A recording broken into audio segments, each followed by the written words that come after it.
नमस्ते बच्चों, मैं अरुण तिवारी और मेरा YouTube channel Arun Tiwari studio आपका हार्दिक स्वागत करता है।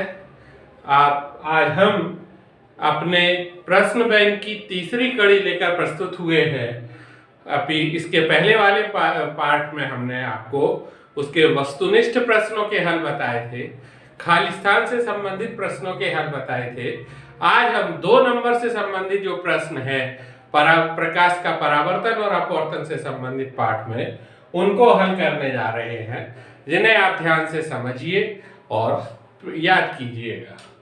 इस प्रश्न में सबसे पहला प्रश्न दिया हुआ है, गोलीय दर्पण किसे कहते हैं? गोलीय दर्पण के प्रकार बताइए।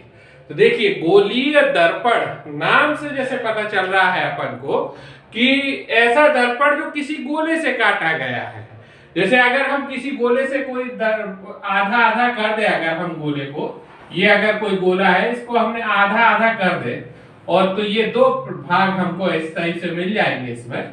और इनको जो है, इनमें अगर एक तरफ पॉलिश कर दी जाए, इसमें इस तरफ पॉलिश कर दी जाए इसको, और इस वाले तरफ में इस तरफ से पॉलिश कर दी जाए, जब किसी पारदर्शी जैसे कांच है, इसमें एक तरफ पॉलिश कर दी जाती है तो वो दर्पण बन जाते हैं। तो गोलीय दर्पण माने जब हम किसी गोले को से काट के कोई दर्पण बनाते हैं, और दर्पण उसको कहेंगे जिनमें एक तरफ पॉलिश होगी और एक तरफ चमकीली सतह होगी। तो इस तरीके के इसमें 2 भाग हमको मिल जाएंगे, जिसमें इस साइड ये पॉलिश की हुई है, यानी ऐसा दर्पण जो किनारों पर उठा हुआ है, अंदर धंसा हुआ है, इसको हम बोलते हैं अवतल दर्पण। ये अवतल दर्पण कहलाएगा। और ऐसा दर्पण जो किनारों पर दबा हुआ है, बीच में उठा हुआ है, इसको बोलते हैं हम उत्तल दर्पण। तो इस तरीके से गोलीय दर्पण 2 प्रकार के होते हैं, एक अवतल दर्पण हो गया और एक उत्तल दर्पण हो गया। नेक्स्ट प्रश्न है, अवतल दर्पण की मुख्य फोकस को परिभाषित कीजिए। तो देखिए, जब हम अवतल दर्पण को ले है, जैसे हमारे पास में ये अवतल दर्पण है, और इसमें हमने जो ये अवतल दर्पण हो गया, और अवतल दर्पण का ये ध्रुव हो गया, ये फोकस जिसे हमें परिभाषित करना है।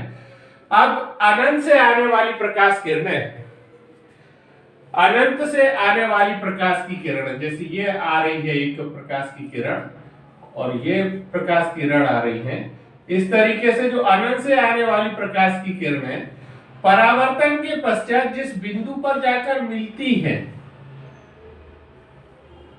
ये इस तरीके से अनंत से आने वाली प्रकाश किरणें परावर्तन के पश्चात जिस बिंदु पर जाकर मिलती हैं, उसे हम मुख्य फोकस कहते हैं। तो जितनी भी जो अनंत से आ रही होंगी प्रकाश किरणें, वो परावर्तन के पश्चात एक बिंदु पर फोकस केंद्रित हो जाती है, उसको हम मुख्य फोकस कहते हैं। नेक्स्ट कह रहा है प्रश्न वो कि लेंस की क्षमता से आप क्या समझते हैं, इसका सूत्र भी लिखना है हमको। लेंस की क्षमता माने लेंस जो होते हैं हमारे, ये या तो प्रकाश किरणों को अभिसरित करते हैं या अपसरित करते हैं। तो इनके जो लेंसों की अभिसरित करने की या अपसरित करने की जो क्षमता होती है, यानी ये कितना विचलित कर देते हैं प्रकाश किरणों को, वो लेंस की क्षमता कहलाती है। या यूं कहें कि हम कोई भी प्रकाश जो लेंस है, वो प्रकाश किरणों को कितना अभिसरित कर देता है या कितना अपसरित करता है, ये उसकी लेंस की क्षमता कहलाएगी। और लेंस की क्षमता जो है फोकस दूरी पर निर्भर करती है, इसलिए लेंस की क्षमता का सूत्र होता है, ये P बराबर 1/f होता है, जहां f जो है फोकस दूरी है, और इसको मीटर में नापा जाएगा। माने P बराबर 1/f, ये मीटर में नापा जाएगा, इसलिए जो है इस लेंस की क्षमता का सूत्र जो है P बराबर 1/f होता है।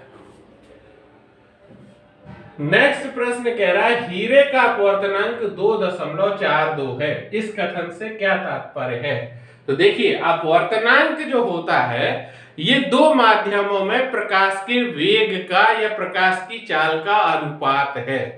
जैसे म्यू बराबर अगर हम कहने जाएंगे तो हवा में प्रकाश का वेग या पहले माध्यम में प्रकाश का वेग बटे दूसरे माध्यम में प्रकाश का वेग, या यूं कह सकते हैं अगर हम इसमें कहें हीरे का ले तो वायु में प्रकाश का वेग की तुलना जब हम हीरे में प्रकाश के वेग से करते हैं तो उसको हम जो है हीरे का अपवर्तनांक कहेंगे। और इसका मतलब ये हुआ कि जो हवा में प्रकाश का वेग है वो हीरे में प्रकाश के वेग का 2.42 गुना होता है। इसका मतलब ये हुआ म्यू बराबर 2.42 है, ये ऐसा। तो ये VA बटे VD यानी कि जो हवा में प्रकाश का वेग है वो हीरे में प्रकाश के वेग का 2.42 गुना होता है। इस कथन से ये तात्पर्य हम निकाल सकते हैं। फिर कह रहा है लेंस की क्षमता एक डायोप्टर है, इसको परिभाषित कीजिए।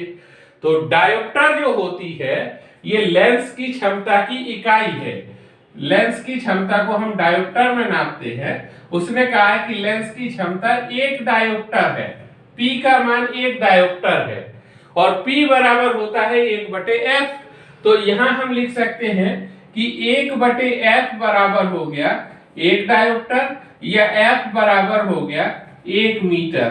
यानी इसका मतलब ये निकला कि जो लेंस की क्षमता है वो अगर एक डायोप्टर है तो लेंस की फोकस दूरी जो होगी वो 1 मीटर होगी। इससे ये तात्पर्य निकाल सकते हैं हमें।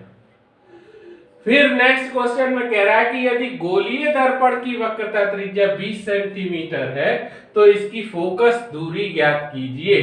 अब देखिए वक्रता त्रिज्या को हम r से प्रदर्शित करते हैं। r बराबर दिया उसने 20 सेंटीमीटर है तो हमने r का मान 20 सेंटीमीटर लिख लिया। f का मान वो निकलवा रहा है और हमको ये मालूम है कि जो फोकस दूरी होती है वो वक्रता त्रिज्या की आधी होती है, यानी f बराबर r/2 लिख देंगे हम। तो जब हम f बराबर r/2 लिखेंगे यहाँ पर r का मान हमने यहाँ रख दिया 20/2, 2 से हम इस 20 को काट देते हैं तो 10 सेंटीमीटर जो आ जाएगी ये इसकी फोकस दूरी आ जाएगी। यानी कि जो गोलीय दर्पण है उसकी फोकस दूरी 10 सेंटीमीटर होगी।